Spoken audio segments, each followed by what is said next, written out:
Welcome to the Land and Blast podcast. I'm Sam Terrell. I'm supposed to say my name? You can. I can? Who are you? Okay, I'm Chris Martin. Chris Martin. And this is the Train to Hunt episode. We go hunting. Yep. And we try to get out into faraway places that are sometimes difficult to access. And let's face it, the reason I train to hunt now is because I didn't train to hunt in the past, and it sucked. Right. It's hard.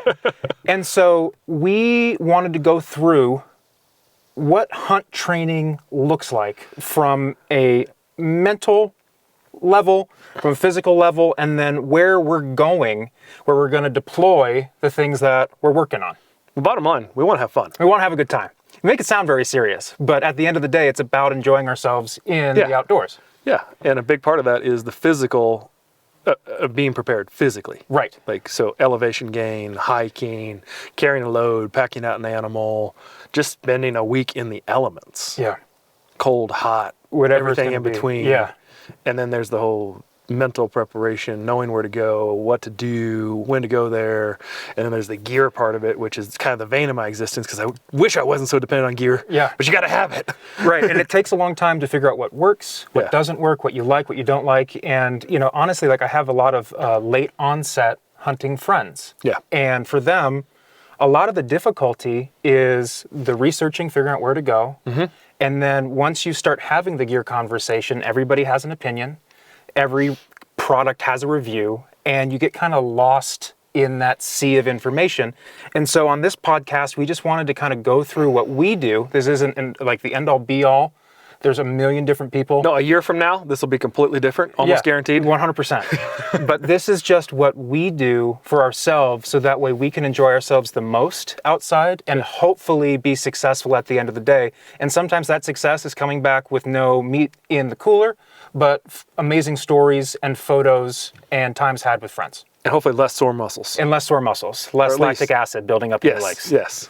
So, yeah. Physical stuff. So physical, is probably, gear has never been my struggle. I've always, been able to kind of figure that stuff out. Planning, I love to plan. Mm-hmm. The physical element of being prepared, I didn't care. I was working, I was doing other stuff, and I'd get out in the field and I wouldn't enjoy the hunting trip, or I wouldn't enjoy the backpacking trip, or I wouldn't enjoy it because I was just sucking wind the whole time, looking forward to when I could get back to camp and eat a steak instead of wanting to get to the top of the next mountain. Yeah. And last couple of years, it was time to change that. And so what have you been doing? You've gone through a health journey and a physical journey, but how has that played into the hunting stuff? Or how is it different now? In many ways, some of the hunting was some of the catalyst for a lot of those health changes. I'd say the biggest catalyst was probably my family, but followed right behind it by hunting. Mm. And it was it was the experiences out in the woods hunting that really probably made me think about it. And it was maybe the family stuff that maybe gave me a little bit of extra to keep pushing through it. Sure. So a couple of years ago, I was hunting with my buddy Mike, and I thought I was going to die. It wasn't even that hard to hunt looking back at it. But I packed out a deer across a canyon after we had shot it, and I felt like it was 10 miles. And the reality was I think we only walked 4 miles that day or something. Wow, okay. Some of it was steep. But I was like, oh my goodness, Mike, what do I need to do to because in my mind I was making it super complicated, like this scientific, like I've got to do all these different things, got to be in the gym 7 days a week. And processes. Yeah, like just crazy. And he's like, what if you just get out? Like you just need to get out and walk. Yeah. I'm like, walk? He goes, yeah, up a hill, but walk. Absolutely. Like just walk. I'm like, all right, I can start doing that. And of course we've had the conversations about some of the physical stuff, but on the hunting side, now that, I've kind of broken through that initial just getting back into, a basic physical condition, now it's time to think about, okay, how can I enjoy Alaska? Yeah. Or how can I enjoy the sawtooths in Idaho? Yeah. And those are kind of two very different places that I'm headed to this year, but both of them require a certain level of physical ability that I don't care how good a shape you're in just naturally, you still need to train for. Yeah. So what I've been doing this year, back in January, I shifted my goals from just purely trying to be just healthier and lose weight and do those sort of things to get fit. And so I've continued to, try to eat really well, balance, eat track my macros and do those different things and eat healthy and eat pretty clean. But now, I've introduced, and I had to figure out what would work for me. So I realized I'm not going to go to the gym 5 days a week. Yeah. I realized the place I'm going to be for the most part, where physical demanding things are going to happen is in the woods. So I need to be hiking, but then what do I need to do? So I need to start inducing load. I need to start carrying weight. I need to start doing longer durations and consistency, in hiking. And then I need to start, building my core and building my hips and building my shoulders and the different things that we're going to get, tested, in the hunting situation. So I just, without belaboring the detail of what that routine looks like, I'm doing something basically 6 days a week, even if it's only 10 minutes in a day, to either build a strength or build an aerobic ability. Absolutely. So like just a super quick snapshot of my week. Basically, I have 3 to 4 days of some kind of a strength training, and it's a home-based deal. Like I'm doing push-ups and pull-ups and different things of that nature. I'm doing a bunch of core work. I'm doing some dumbbell stuff, doing some weighted vest type stuff. Yeah. But it's all very simple, super simple, like lots of push-ups and pull-ups, simple. And then I'm doing, pushing some of the anaerobic side some, because I was noticing that I'd built my cardio up real well, but I didn't, my anaerobic training, which is, when your heart rate goes above your aerobic capacity, you're really starting to fill your body with toxin as your body's trying to clear everything out, wasn't trained very well. So I've started running, and I've started doing some sprints and some different things to try to train that upper end, in addition to like the hiking cardio. And I can't believe how much better my hiking cardio got as I've trained the anaerobic. Sure. And it's stupid simple, like a mile or two of running a week and like 6 minutes of like maximum intensity and like 30-second. You can do 6 minutes of work in a week. Yeah. And it's had these like huge benefits. Anyway, I said I wouldn't get into the details. You're already there. Yeah. But just doing those kinds of things, it's not the end all be all system. It just happens to be what's working for me in the season. I may need something completely different later on, 6 months from now or whatever. But what I'm now trying to work towards is the load side of like, okay, I'm going to spend a week in Alaska with not less than 40 pounds on my body for an extended period of time. And in many situations, it might be 60 and 70 pounds. So I'm starting to, try to work towards those core strengthening and working on the shoulders and trying to get the things worked out ahead of time. Yeah. So it's like I've been struggling with my mid-back, like lighting up when I've got weight on my shoulders. That's my problem too. So I'm working on training that. I've been struggling a little bit with my knees. So I've been, not so much just the long duration at the end of the day. So I'm trying to figure, okay, what do I need to do to help, build up the different things around my knees so that they feel a little bit more stable and things. With load, like no weight, no problem. Yeah. But you had 70 pounds on it's a game changer. Your back, you have to do some things, start going, differently. But that's the physical aspect for me, is just trying to get those things in place. And then before I go to the Sawtooth, I got to spend some time up in the higher country here. Yeah, and get some altitude. Because the altitude, So gonna hike McLaughlin 1 or 2 times. Gonna hike Thielsen before I go there. Gonna do some of those hikes that take me up to 9,500 feet or something like that. And you're hunting Alaska. You're prepping for a bow hunting caribou adventure. So it's rifle and archery, based on where we find them. Okay. So we have to bring archery equipment and rifle. So we're adding an extra layer of complication to the hunt because of how Alaska does their, it's like a 5-mile rule. If you're 5 miles of main highway, it's archery. Okay. Beyond that, then you can shoot one with a rifle. Okay. So we'll have to be prepared for both because we don't know where we're going to. Yeah, correct. That's correct. Nice. So in Alaska, we'll have camp on our back. Okay. We'll have food for a week. We'll have archery gear. Mm-hmm. We'll have rifle gear. And I'm sure there's something I'm forgetting. Sure. But that's the idea. Camera equipment, maybe? Maybe a GoPro. Maybe single Depends. I'm using my fishing scale. Where's I've got it in here somewhere. I was going to talk about it. Anyway, I've used my fishing scale with my pack, trying to figure out how to shave weight. Because I'm like, if I'm not careful, my pack without the hunting stuff is going to be like 60 pounds, and that's not okay. Start cutting your toothbrushes in half. Yeah. Toothbrush? What's that? No. No, but I hear you. Like for me, what I noticed, so I did probably in the last like year or so. That's when like my big game hunting awakening happened, and it was kind of moving away from rifle and into bow hunting, and that was a huge shift for me. And it, part of it, the physicality of it is instead of packing around like an 8-pound rifle plus or minus or whatever, you're drawing 70 pounds on your bow and then having to hold that weight, try not to allow your adrenaline to kick and be in control. So like for me, it was one, actually practicing drawing and shooting all the time because that tires you out after you've already been running around or hiking or what have you. No kidding. And that was a learning curve. And then for me, I haven't been working out consistently over the course of my adult life. So my agility was down, my overall athleticism wasn't there. And so I started playing around in the Mountain Tough world, doing some of their programs. So for those of you who don't know, Mountain Tough is a program basically created for backcountry hunters. Yeah, so they started, they've actually kind of expanded recently, and we're not sponsored by them or anything. It's just a program that I use. You have yours that you've built. I didn't have one built for myself, so I kind of glommed on what they had. But they have programs from everything from like pre-season hunting workouts all the way through like you're out of shape, you just need to start establishing a baseline cardio, no gear, 30-minute workouts. They have a bunch of stuff. And like right now I'm doing an hour-long kettlebell workout 5 times a week. But for me, it's, I'm able to go from not being able to lift things and throw it over my back without getting potentially injured to being able to utilize like a 20 to 35 pound kettlebell and manipulate it like a backpack or a rifle, what have you, and feel comfortable moving weight around my body without the risk of injury. And that has been a game changer for me, and feeling confident in the wild places that we're going to. Yeah. And being less afraid of like rolling an ankle or whatever else. Yeah.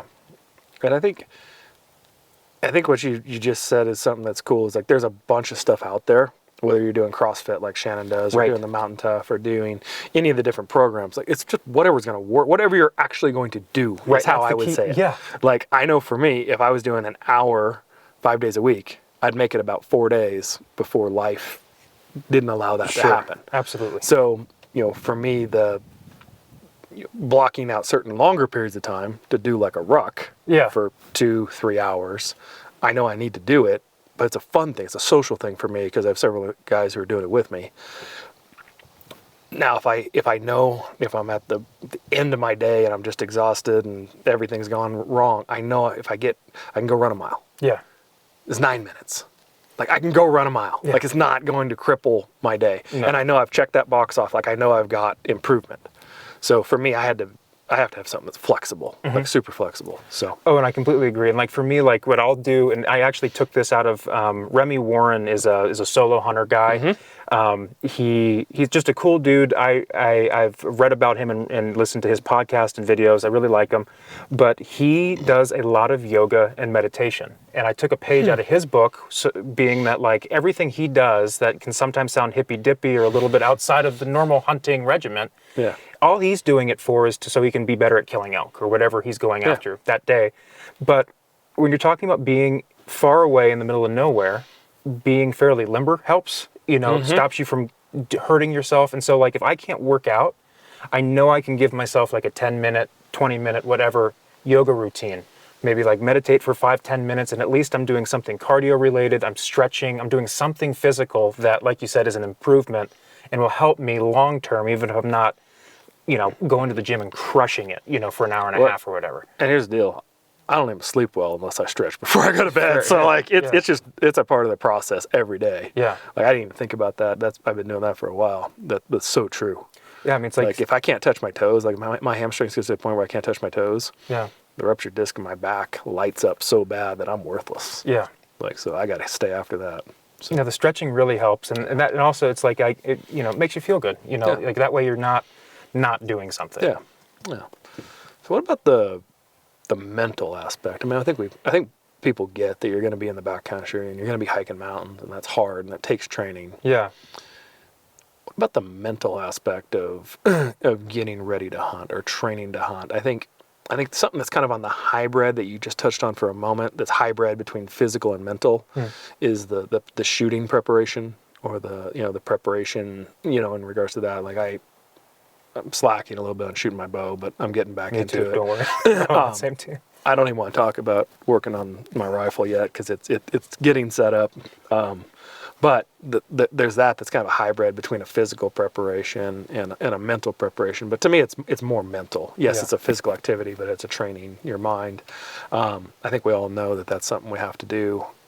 But what about just being prepared and going, like figuring out where to go, pre-hunt, planning, food prep, meal prep, things of that nature, knowing what you're going to do, educating yourself. Like I was wrestling this week with how to keep technology charged, because normally when you're hunting out of a base camp, I've got a generator or a big solar panel or side-by-side car, whatever. truck, whatever. But I was just thinking about making sure that I have enough juice because I'm running Onyx on my phone. And I have my my satellite messenger that I'm using to stay in touch with people at home.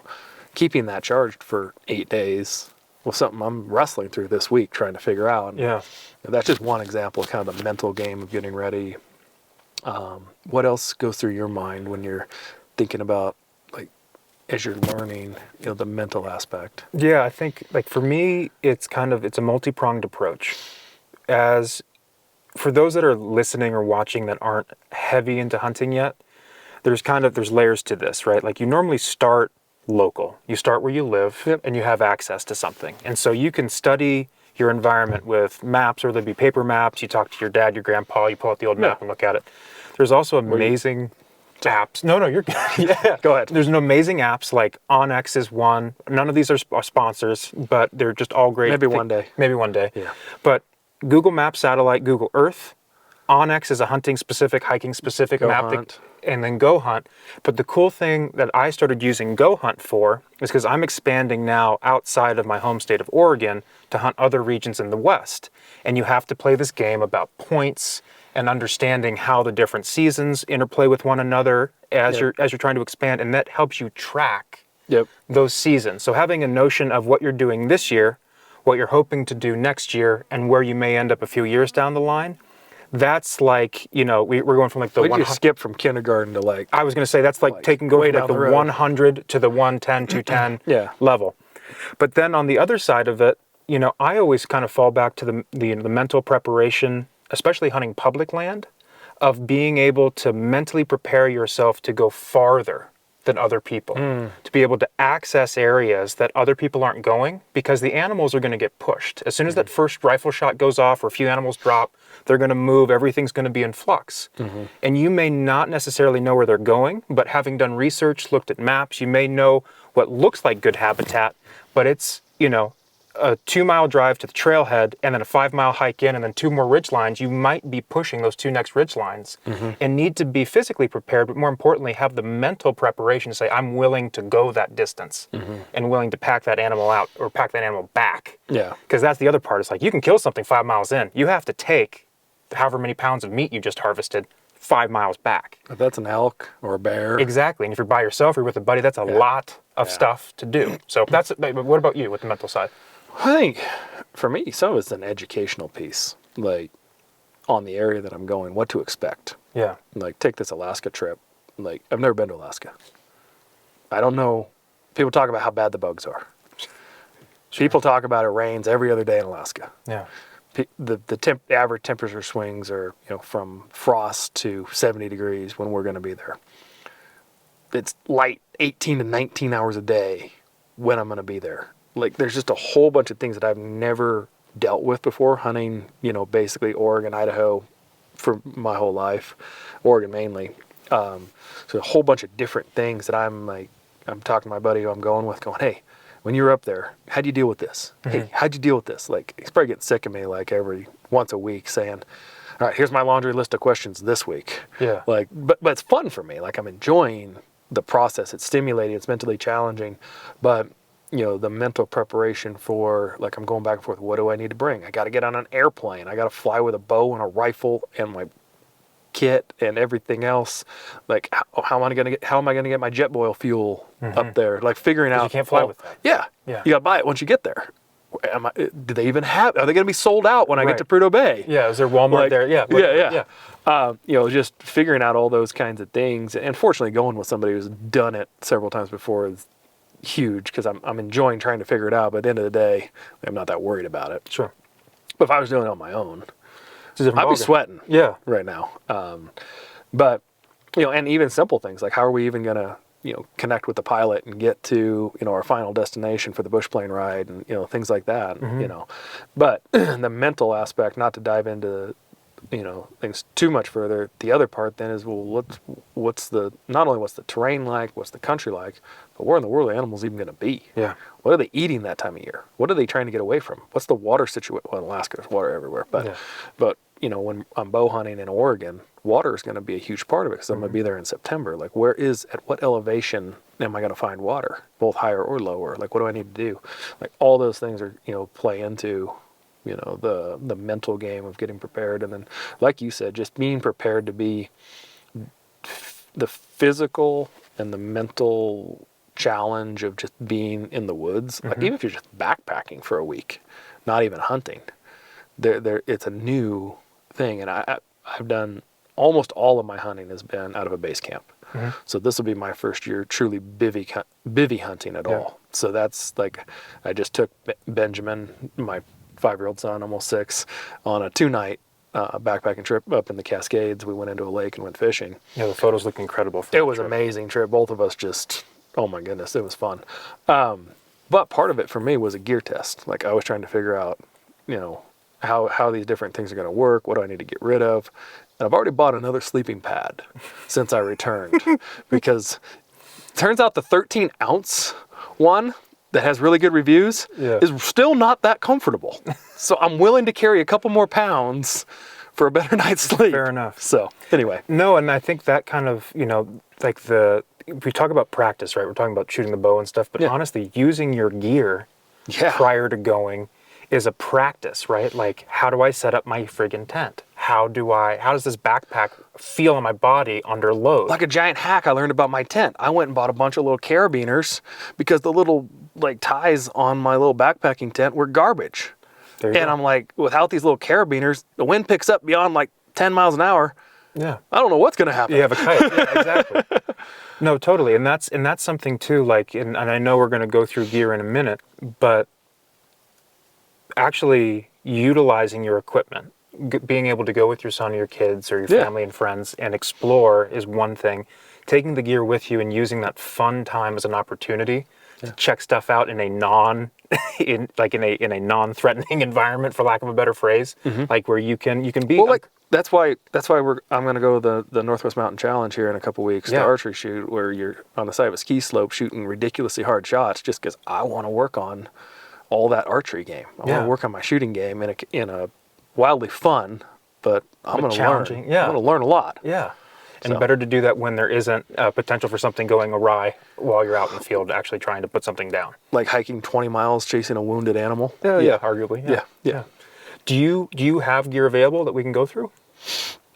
I do have some. And I was thinking, there's millions of videos out there on what do I have in my elk hunting pack or what do I have in my deer hunting pack? Feel free to look those up. They're great. What I was specifically kind of thinking about was some of the differences that, maybe the lower 48 versus this Alaska trip. And I don't have this figured out.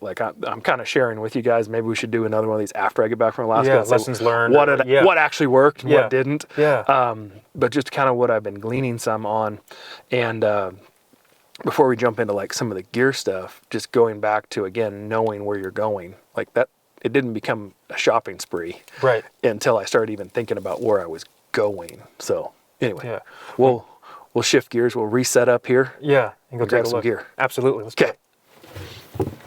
So when we were talking about the mental side of just getting prepared, I think one of the hardest things for me about the Alaska trip and a little bit about my Idaho trip, because we're going to be up in that 8,000 foot kind of range, is the swings in weather. Sure.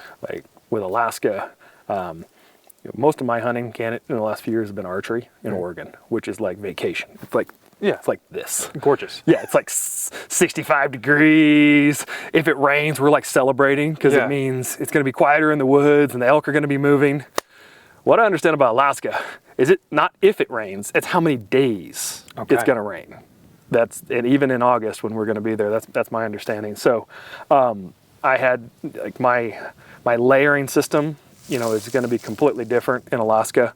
So my normal layering system is a lot like what I'm wearing right now, which is like these lightweight KUIU pants, this like medium weight kind of Sitka shirt that, it's all modern stuff that breathes really well, dries good, all that. But in Alaska, so I'm going to switch things up and probably I've got these Axis pants from KUIU that have like built-in knee pads. They're waterproof in the lower and in the seat, and I'm going to be wearing gaiters, for everything, just because of that moisture. Like we're going to be walking around in the tundra, and just like everything's like a it's gonna sponge. be mucky. Yeah. I don't know if I have them in here somewhere. I know I've got the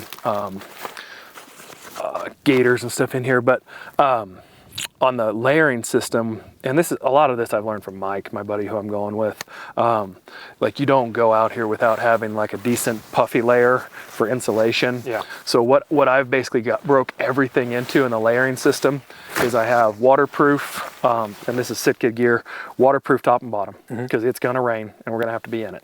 Like it is what it is. When the temperature drops, I've got my insulation layer, and then when it's not raining, I'm rolling with, there's the gaiters. I am rolling with the new jacket that Sitka came out with this year, called their Mountain Evo, which is this super lightweight jacket that breathes really well if I can find the top of it. But it's got wind stopper built into it. Yeah. So So it breathes super well, and in those temperature swings from like 30 degrees and then the moisture, like it's gonna dry super fast. And it's just been, like I've never really cared about the need to get dry after you get just soaking wet or, those different things. But when I'm gonna be, sleeping in a tent without, some of those things, like I've got to be able to manage all that moisture. So for me, I've got the Gore-Tex outer layers. I'm going to be living in this. I've got my puffy layer, the gaiters, and just keeping the water off my lower extremities, with, the crispy boots and then the gaiters and then those waterproof layers. Like it's, I've never had to worry about it like this. So it's just kind of again, the mental side, the gear side. And then of course, living off your back. Yeah. So this pack right now with my layers, with all my layers I'm going to need, I've got some gloves in here. I've got my jet boil in here. I've got a little bit of food. I've got my sleeping bag, my tent, my lightweight sleeping pad. I'm going to be switching that out for something a little bit heavier. I'm right at about 21 pounds with the new pad that'll be in there. Copy. That includes the pack, that includes all this stuff that's in there. So if my goal is to keep my bag at about 40 pounds, I've got another 20 pounds more or less for like kill kit, for food. How are you guys managing water? Oh, good question. So Sawyer filters. Okay. Yeah. So basically I'm gonna have a 3-liter dirty bag, a 3-liter clean bag, and a Nalgene. Yeah. I'm just run through. Yeah. Just rolling with that. Cool. Not really worried about finding water in Alaska. It'll be out there, yeah. Yeah, it's going to be everywhere.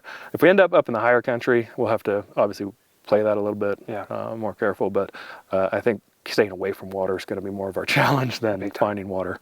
But I'm not going to pull all this stuff out, but just, the idea of, knowing how much things are going to weigh. Like I've got my scale that I'm just constantly kind of just playing with different things to figure out like how much things weigh and, how can I trim this weight or how can I add this? And we're not even getting into things like just other things you don't even think about other than like we talked about the phone chargers for a minute. Right. And a lot of the solar panels that you use as chargers are kind of clumsy, heavy, and weird. Yeah, I'm just rolling with battery power. Yeah. Like I'm rolling with battery power, a couple of headlamps, and then some of the extra things you don't even think about, like having a couple like pressure wraps or tourniquet type things if you get in trouble.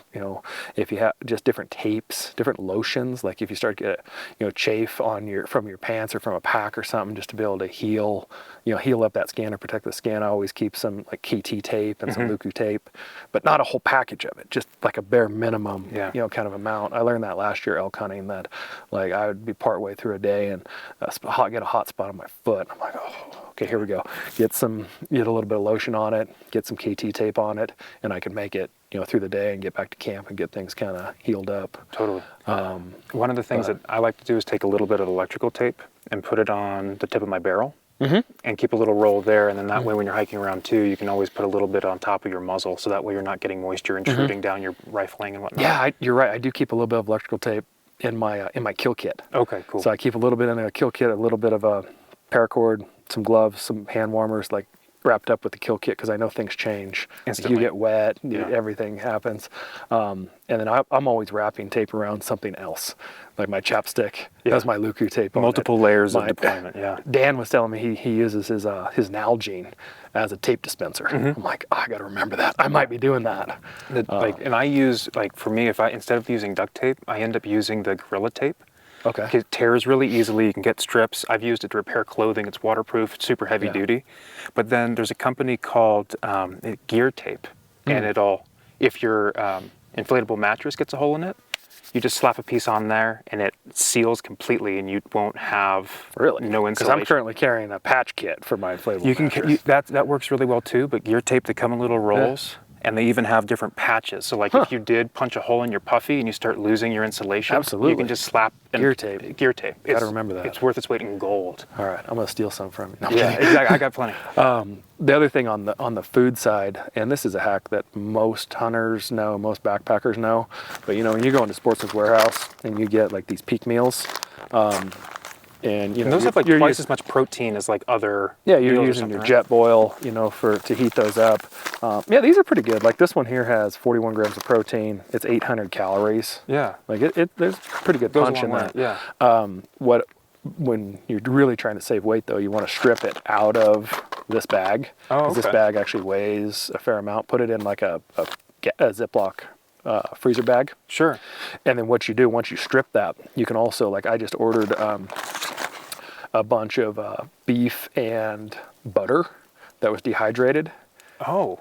I'm gonna add more protein and fat because this is pretty high in carbs, and I'm not really used to, like, I eat pretty low carb. Yeah. I'm gonna be adding extra protein, extra fat to those couple of meals we're eating a day out of these. And then I'm also figuring out things, like I've been researching different nuts and different foods. Like my go-to right now is gonna be macadamia nuts. Super light for the calories and super high in fat. Huh.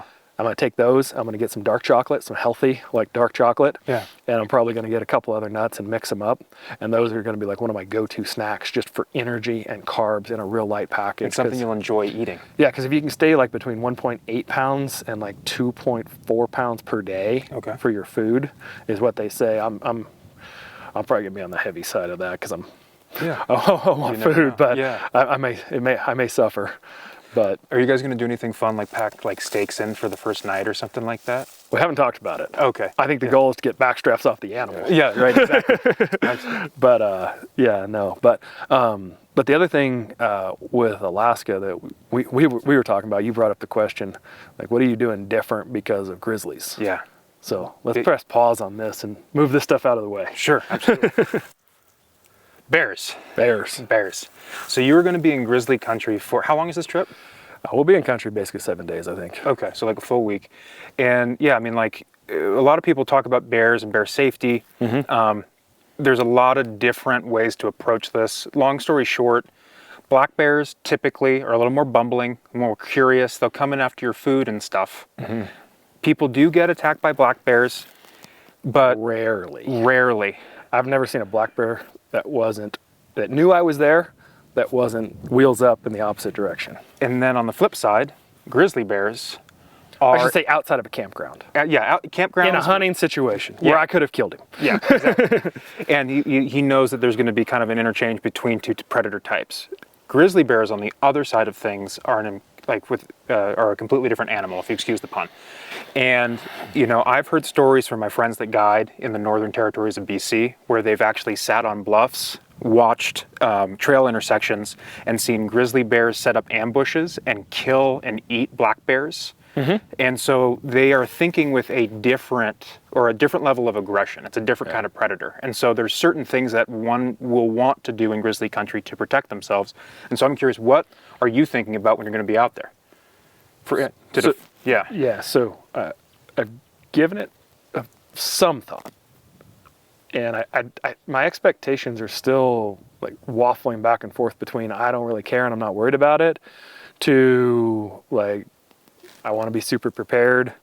My thought, the biggest thing that is going through my mind, and a lot of this comes from, Mike, who I'm going with, is not camping where the bears want to be. Not Sure. camping right on the streams, not spending a lot of time right where the bears are eating fish and doing those things. Getting up a little bit in the mountains, where we're going to spend a lot of our time. But also being aware. So I go back and forth between how prepared do I want to be. And because this is my first trip, I'm erring a little bit more on the side of caution. I'm sure I'll grab some bear spray. I am normally, when I hunt, I carry one of my Glock 9mm because I shoot them well. Yeah. On any kind of normal type situation, I'm pretty comfortable with, today's modern, expanding, 9mm rounds. But on grizzly bear, I'm pretty sure they'd laugh at a 9mm. So I am, and I'll try not to sweep you here, going to rock my 10mm, which is quite a bit heavier than I'm used to. So I'm setting up, a lot of times we'll roll with kind of a concealed carry setup because I'm not really worried about it, in the woods that much. I'm going to end up rocking a drop leg holster here for the 10mm. Might be a little overkill, but there's something that just allows me to sleep a little better about having 16 rounds of 10mm. And from doing the shooting that we do, I feel much more comfortable with a semi-auto platform than with the wheel gun. Yeah. I mean, some of those wheel guns are pretty sweet. Some of the 44 And for anybody that Smiths. didn't understand that lingo, that means revolver. Yeah, Sorry. Gun people speak. Yeah. But yeah. But the other thing I did, and I've just wanted to do this, so it was just an excuse to do it, really. I put this side-mounted red dot on my 300. This is a Halley's-Sun, red dot sight. Yeah. And I can run it just like I run on my AR, where I can go and I can flip to the side when I ran my LPVO, which is a scope that I can... Low power variable optic. Yeah. When I was running the LPVO, I could flip to the side and I could shoot. For some of the tactical training stuff I've done, I put this on my hunting rifle, so I have a quick engagement tool on my rifle. Yeah. This is probably way overkill, but like I mentioned, having that little dot on there, it just gives me a little bit of extra peace. That's something I wanted to play with doing anyway. Yeah. And honestly, from a hunting perspective, if I'm ever in a situation where, I want to shoot and, am in a position to shoot an animal at less than 100 yards, also I'd rather shoot them with the dot than the scope anyway. Yeah, absolutely. Because it's just for me, it's a more effective sight than, the traditional scope.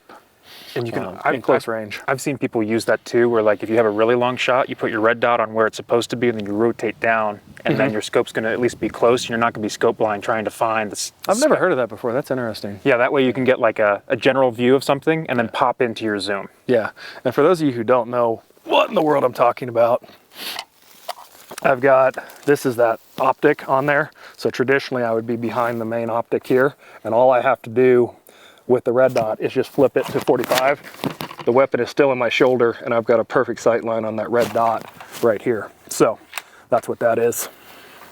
Yeah, they're pretty slick, and they shake awake, so that way like it can be off all the time. And it's then got like 100,000 hour battery life or something ridiculous. Yeah. So I'll probably put a brand new battery in it right before I leave. But and if you need bear spray, they sell it at Costco in 2 packs. I wonder if I can fly with that, or if I have to buy it when I get there. Yeah, that I don't know. But yeah, if you want to go to Costco. But I mean, the other thing is, and again, the guy I'm hunting with, we're still trying to figure out what our system is going to be rifle-wise. So like whether or not we're both bringing rifles and bows, or if we're just going to use one rifle, or what that's going to look like. So that's another part of the mental game of like, are we really focusing on bow hunting, or are we more focusing on rifle hunting, or what the deal is? So who knows? This rifle may not even go with me. Fair enough. Yeah. But I am super excited about taking it to Idaho with this setup. And it looks sweet. And if I see a wolf, this might be my wolf killer right there. Heck yeah, absolutely. So, a wolf running by like it did on us last year, and yeah, JC saw a wolf at like 50 yards in broad daylight at 1 o'clock. Yeah, that's a red dot. In Oregon, can't touch it. Right. But in Idaho, that's a $30 tag. Yeah, exactly. So no, that's exciting. No, it'll be fun, and I'm curious too to see how it goes packing. If you do decide to take bows and rifles, how that feels packing. Because I'll tell you how it's going to feel. like too much weight. It's gonna be heavy. But yeah, like, and that's the thing for me is like figuring out too, like how you store stuff on your pack, how you carry it with you, and how to be able to deploy it if you are in a, oh, there's something right there, we gotta go. Mm-hmm. Yeah, and I mean, this is an assumption on my part. I mean, how I always archery hunt normally is that you have one caller and one shooter. Mm-hmm. You're just automatic. This day you're shooting, I'm calling. So if something starts to happen, just automatically know one person's falling back to call, the other person's shooting. And I would assume it's something similar. One guy's going to be our shooter with caribou, and the other guy's there for glassing, support, ranging, whatever, and is also the bear defense guy. Perfect. Assuming. But yeah, maybe I'm overthinking. Maybe it's not that big a deal. But if I remember right, last year somebody out in the Dalton didn't make it through a grizzly encounter, so it happens once or twice every year. Yeah, no, keep the 10 milli on you. Yeah, plan to. Yeah, exactly. Plan to. There's a reason I'm not putting it on my pack. I'm putting it on my hip. Yeah, So I don't blame you. So, Well, this is awesome. I'm excited for you. It sounds like you're gonna have a heck of an adventure up there. I hope so. Yeah. It'll be fun no matter what. I just, going into that country will be exciting. It wasn't planned. I'm going. Yeah, it's happening now. And yeah, it would be fun. We'll do a follow-up episode of afterwards. Yeah. Go back to what we talked about here and then see how many. Yeah, and this whole conversation today about gear, especially through the Alaska thing, like I'm sharing as I'm learning. Yeah. Like I don't have this figured out. Like I'm learning from people who have done it, and I'm trying to take their advice. Yeah. And I'm just trying to process it myself. So I'm understanding, the different pieces and understanding like what's important. And the water thing is something I never, I'm like, wow, we're going in summer, but we still got to really worry about staying dry. Yeah. Okay. Copy that. Yeah. Change your socks. Yes. Change your socks. Yes. A couple pairs of socks. Yeah, exactly. So anyway, Well, thank you for joining us on this gear bear train to hunt episode where, where we basically went through everything that Chris is going to try to deploy on this adventure that he's going on. And no, I'm excited for you, man. So stay tuned for more, but this was a Train to Hunt Land and Blast podcast. Thank you. See you later.